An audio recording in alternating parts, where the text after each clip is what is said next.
Welcome back, and let's see if we can see how much we can get done really quick. So, join me, just like that.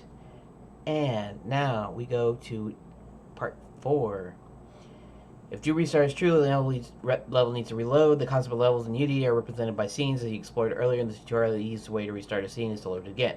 Most of the functionality for dealing with scenes is in a different namespace, so you'll need to add that to your script before you go any further. Namespaces are a way of organizing code so that parts of it are only available when they're required. By default, scripts created in Unity have 3 namespaces included at the top, right? So we have using system collections, using system collection generic, using Unity engine.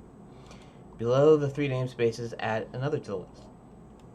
Ooh, more namespaces. Ooh, using Unity engine dot scene management. Scene management. Okay. Below the 3, okay, add another to the list. You now have access to different classes and methods you need to reload the current scene.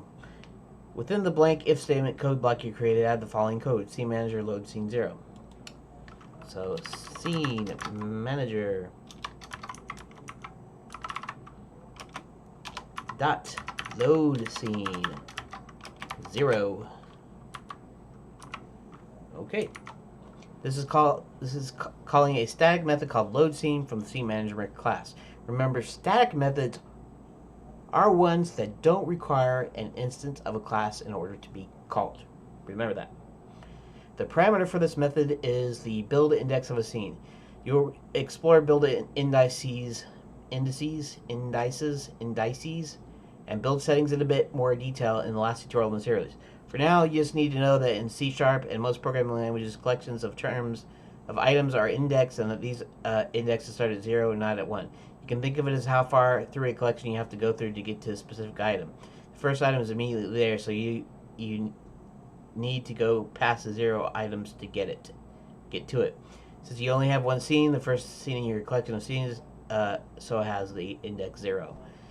And this actually goes back to arrays and old programming stuff, which you probably already know if you're watching this. You probably know a little bit about programming, where arrays typically start with 0 because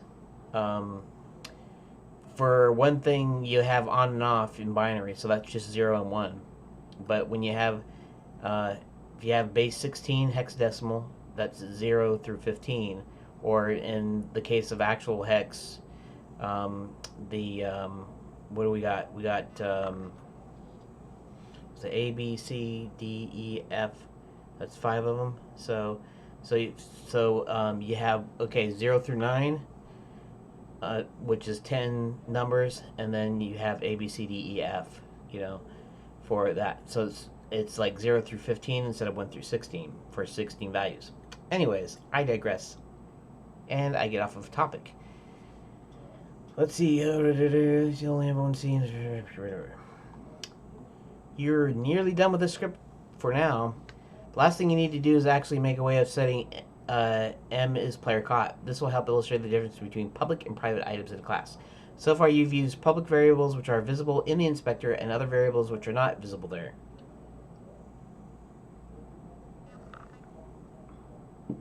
Excuse me. Things in a class that are not marked as public are by default private. One true difference between the two is that public things can be accessed from outside the class and private things cannot. The mIsPlayerCaught variable is not marked as public and therefore it is private. This is the variable that needs to be set from outside the class in order to trigger the level restarting. Your first option is to make the variable public instead, but this isn't a good habit to get into. Not all classes need to know whether John Lemon has been caught. Instead, you can limit access to this variable and create a public method which sets it to true. By doing it this way, other classes may see that John Lemon has been caught, but not that he hasn't been caught. Okay, why would you need to do that? I mean, I understand the idea behind, some protection as far as not directly accessing or messing with the variable. That way you may see that John Lemon has been caught, but not that he hasn't been caught. What's the purpose? This method can go anywhere in the class, but it makes the most sense to put it on the next to the on-trigger enter method. That way the two methods can trigger the end of the level next to each other. Add the following method below on trigger enter. Where is on trigger enter? Okay.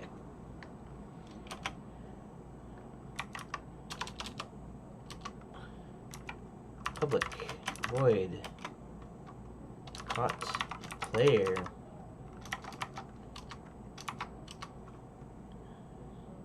M is player caught equals true. Actually, this is setting it to true. I see. Is player caught? You're actually setting it to true. You're not checking if it is true. You finish revising your game ending script. The completed script should look similar to this. Okay, you're nearly there. Save the game ending script and reopen your observer script to make a few final adjustments. Now, before I do anything else, let us go through this briefly. Okay. So, Unity management, game program, fade duration, display duration, image duration, game object player, caught background image, caught exit. I guess okay, exit and caught. Okay, is that exit? Is player caught? And timer on trigger enter. Player other if other game object is equal to player. M is player at exit equals true. Public void caught player. Okay. And what it was saying it sounds a little bit wrong here, and the reason is I'll tell you this, right? Instead, you can limit access to variable and create a public method which sets it to true. By doing it this way, other classes may see that John Lemon has been caught, but not that it hasn't been caught. That's not what this does. This sets it to caught. In other words, instead of you setting it to caught, it sets it to caught. That doesn't necessarily mean that, because the method is actually public. Okay, I get it. Okay, so is play turner update, scene load scene, etc. and so forth, so on, and mark step as completed. It is completed. Now let's go back to observer, because we need to add a few things to it, supposedly. So, complete your gargoyle prefab. Your observer script can already identify when the player character is in the trigger, use raycast, and know if it hit a collider, identify whether the collider was the player character. Now that you have adjusted the game ending strip, the observer script has something to call when its raycast hits the player's character's collider. There are a few final adjustments to make before you can test your new enemy in the game. In the last if statement of the update method, right, add the following code. Game ending dot caught player, and we set it to caught. Now you can add this here because caught player method is public. If it was private, your code editor would report the error in this line with this line. Save the observer script. I've saved it. Return to Unity. Whoops. What?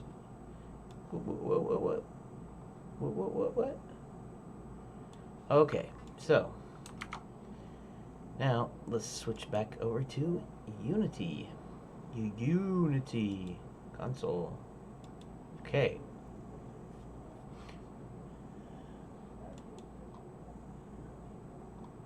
Wait, what? Okay, there we go. Following code. Okay. Your gargoyle prefab is not finished. Save the prefab using the save button. Oh, save button. Okay. In the hierarchy, click the backward arrow to return to the scene. Okay. You can add more gargoyle prefab instances later, but let's put the one you currently have in the corner of the starting room. In the inspector, find its transform component. Okay. Change the position property to. I know this is going to be, okay, 15.2, 0, and 0.8. Right? Okay. Change the rotation property to 0, 135, 0. Okay. There we go. Now you can set the two references that the observer script requires. In the hierarchy window, expand the gargoyle game object and set the point of view game object.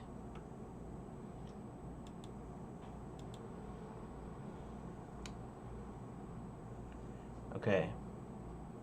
Drag the John Lemon game object from the hierarchy into the player field.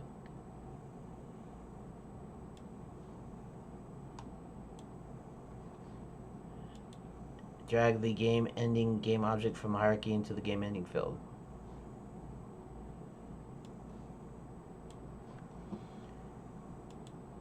Script in the inspector. Next, you need to create the UI for when the level ends because the player has been caught. Expand the fader canvas game object in the hierarchy window. Fader canvas. Fader. Right click on the exit image background. Game object and select duplicate from the context menu. Duplicate. Shortcut for duplicating is Control D. Okay. Rename the new copy caught image background.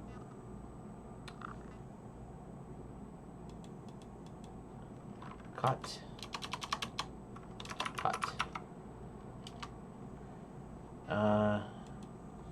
Rename the exit game object to caught image. Caught image background.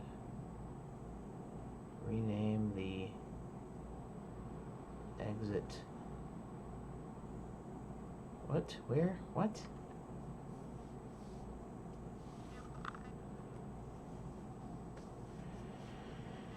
Right click, game object, duplicate, rename the new copy caught image background. In the hierarchy, we will expand the game object to see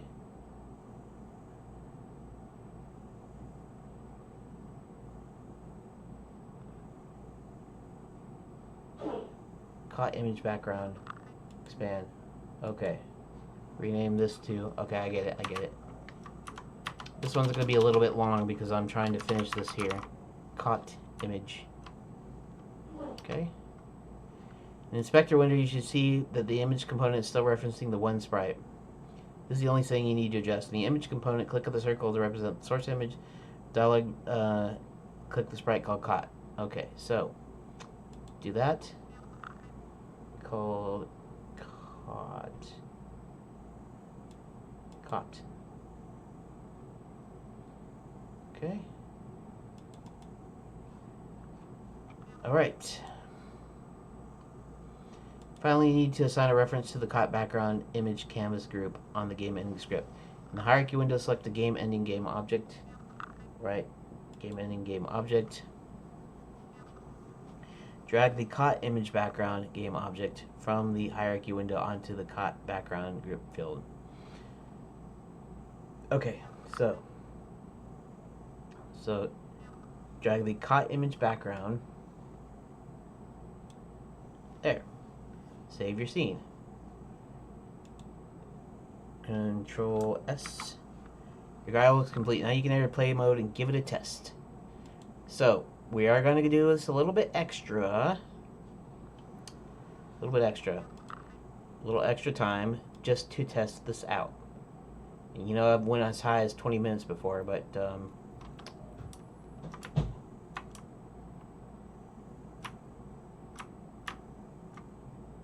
you got caught.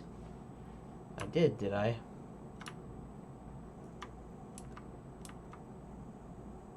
Actually, it should be parented somehow to the... It's like I could do... Right? Okay, that doesn't matter. Anyways. What's really cool here is that this works. Now, so, That about does it for this video, and probably for this day's videos. I will see you in the next time, and let's mark this step as completed in the video here. And summary.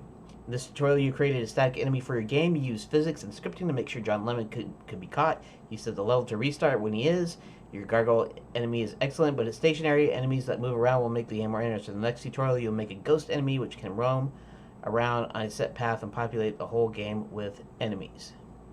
Mark step as completed. Okay, so complete, done. I will see you in the next video. Please like, share, comment, subscribe, all of that cool stuff, and I will see you later.